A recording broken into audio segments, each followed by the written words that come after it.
Hi friends, welcome to Madhu Karthik vlogs. ఈ వీడియోలో protein rich food పన్నీర్తో పన్నీర్ బుర్జీ రెసిపీ మీతో షేర్ చేస్తున్నా.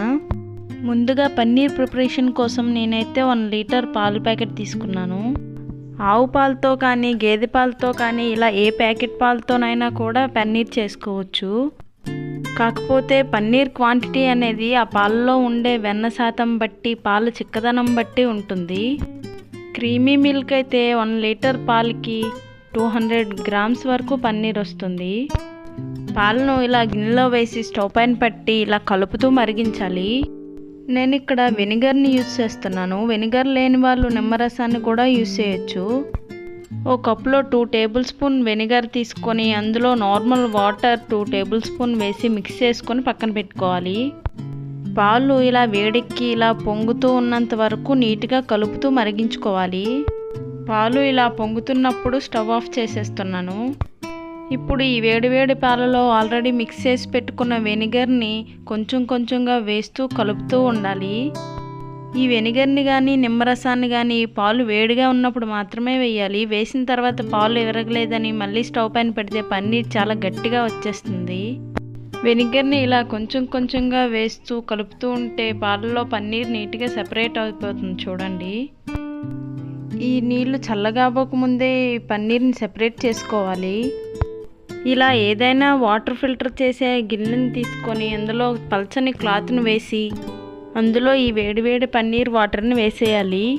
ఇలా వెనిగర్ కాకుండా నిమ్మరసాన్ని యూజ్ చేసినప్పుడు పులుపు పోతుందని చల్లని నీళ్ళు వేస్తారు. అలా అయినా కూడా పన్నీర్ చాలా గట్టిగా అయిపోతుంది. ఒకవేళ కడగాలి అనిపిస్తే మళ్ళీ నీళ్ళు వేడి చేసి ఆ వేడి నీళ్ళతోనే కడగాలి. ఇలా ఈ క్లాత్లో మొత్తం పన్నీర్ వేసేసాక వాటర్ అంతా పోయాక ఇలా క్లాత్ని కొంచెం ట్విస్ట్ చేసి దానిపై ఏదైనా 1 kg బరువు పెట్టాలి. అంతకంటే ఎక్కువ బరువు పెడితే పన్నీర్ పౌడర్లా అయిపోతుంది, సాఫ్ట్గా రాదు. ఇలా ఏదైనా బరువు పెట్టి 1 అవర్ ఉంచితే పన్నీర్ అంతా సెట్ అయిపోయి వాటర్ అంతా ఫిల్టర్ అయిపోయి ఫ్రెష్ పన్నీర్ రెడీ అయిపోతుంది. ఇప్పుడు ప్యాన్లో 2 టీ స్పూన్ శనగపిండిని తీసుకొని లైట్గా కలర్ చేంజ్ అయ్యేంత వరకు రోస్ట్ చేసుకోవాలి. ఈ శనగపిండి లైట్గా కలర్ చేంజ్ అయ్యాక స్టవ్ ఆఫ్ చేసుకొని ఇంకో బౌల్లోకి మార్చుకోవాలి. ఇప్పుడు దీనిలో 1/2 టీ స్పూన్ పసుపు, 1 టీ స్పూన్ కారం, 1/2 టీ స్పూన్ ధనియా జీరా పౌడర్, కొంచెం కసూరి మేతి, 2 టేబుల్ స్పూన్ పెరుగు వేసి నీట్గా మిక్స్ చేసుకోవాలి. ఇప్పుడు ఈ మసాలా మిక్చర్ని పక్కన పెడుతున్నాను. నేను ఇప్పుడు ఈ పన్నీర్ బుర్జీ కోసం 2 మీడియం సైజ్ ఉల్లిపాయలు తీసుకుంటున్నాను. ఇప్పుడు ఈ ఉల్లిపాయల్ని వీలైనంత చిన్న చిన్న ముక్కలుగా తరుముకోవాలి. ఉల్లిపాయల్ని ఇలా చిన్న చిన్న ముక్కలుగా కట్ చేయడం వల్ల కర్రీ వండినప్పుడు ఆయిల్లో నీట్గా ఫ్రై అయ్యి గ్రేవీ టేస్ట్ చాలా బాగుంటుంది. ఇప్పుడు కట్ చేసిన ఈ ఉల్లిపాయల ముక్కలన్నింటినీ వేరే ప్లేట్లోకి మార్చుకుంటున్నాను. ఇప్పుడు మీడియం సైజ్ 2 టమాటాలను తీసుకొని వీటిని కూడా వీలైనంత చిన్న చిన్న ముక్కలుగా కట్ చేసుకోవాలి. మనం ప్రతి వంటల్లో ఈ ఉల్లిపాయతో పాటు ఈ టమాటో టేస్ట్కి కూడా బాగా అలవాటైపోయాం కదా. మనం కూరకి ఇలా అన్నీ రెడీ చేసుకొని ఉల్లిపాయలు టమాటోలు కట్ చేసుకొని కూర స్టార్ట్ చేసే టైంకి పన్నీర్ అయితే నీట్గా సెట్ అయిపోతుంది. ఇప్పుడు స్టవ్ ఆన్ చేసి ప్యాన్ పెట్టి 1 టీ స్పూన్ నెయ్యి, 2 టేబుల్ స్పూన్లు ఆయిల్ వేస్తున్నాను.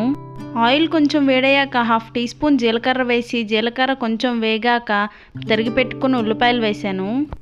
వీటిలో 1/2 టీ స్పూన్ ఉప్పు వేసి నీట్గా ఫ్రై అయ్యేంత వరకు కలుపుతూ ఫ్రై చేసుకోవాలి. ఇవి నీట్గా ఫ్రై అయ్యాక తరిగి పెట్టుకున్న టమాటో ముక్కలను వేసి పచ్చివాసన పోయేంత వరకు నీట్గా ఫ్రై చేసుకోవాలి. ఇప్పుడు పన్నీర్ని ఓపెన్ చేసి చూద్దాం ఎలా ఉందో.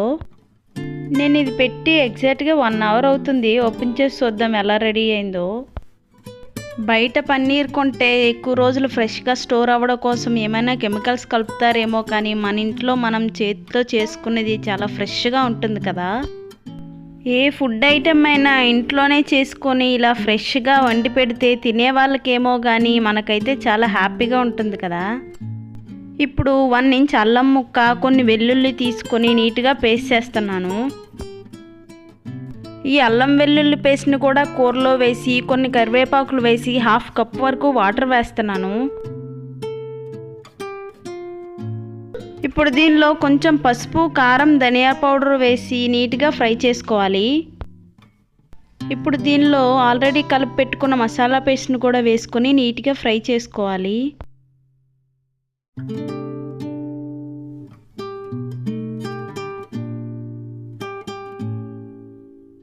ఇలా 5 నిమిషాలు నీట్గా ఉడికిన తర్వాత ఈ మసాలా పేస్ట్ నుండి ఇలా ఆయిల్ సెపరేట్ అవుతున్నప్పుడు ఆల్రెడీ రెడీ చేసుకున్న పన్నీర్ని ఇలా స్మాష్ చేసుకుంటూ వేసుకోవాలి.